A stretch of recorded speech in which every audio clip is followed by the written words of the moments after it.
A Draper teenager hospitalized with blood clots, and tonight we are hearing from his mother. She spoke with ABC4's Nick McGurk, who joins us live just outside of Corner Canyon High School. Nick, what did she have to say?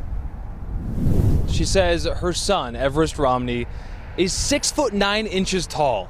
He's a 17-year-old, as healthy as you could ever imagine. At 6'9", he plays basketball for Corner Canyon High. So the question is this: how did someone that she says had no underlying health conditions, was extremely healthy, end up in the ICU with a number of blood clots in and around his brain? Everything we're about to tell you is based on what his mother told me over a Zoom call just minutes ago. Let's talk about the timeline here. On April 21st, 17-year-old Everest Romney got his vaccine shot. This was his first shot.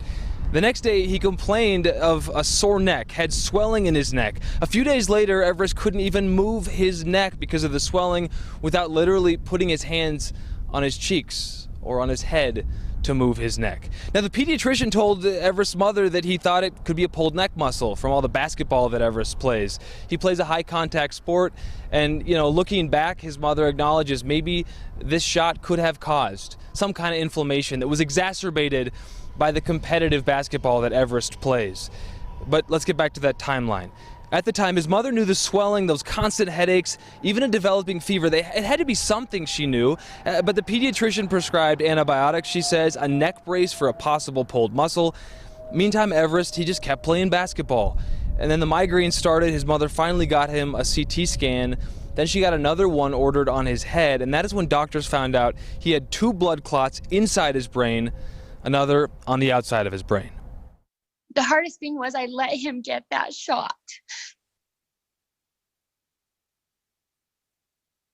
And he was healthy and well before.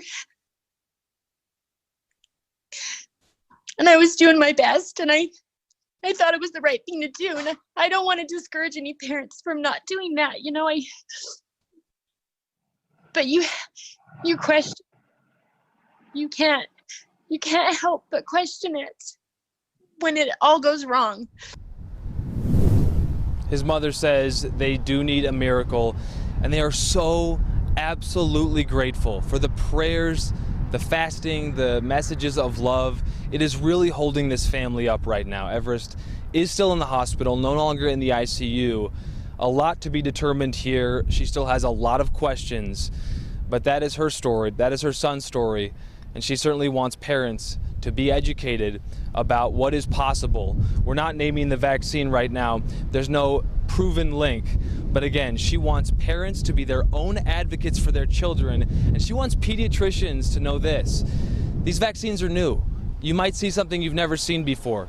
Listen to the parents and pay attention. That is her message. We're live in Draper. I'm Nick McGurk, ABC4 News.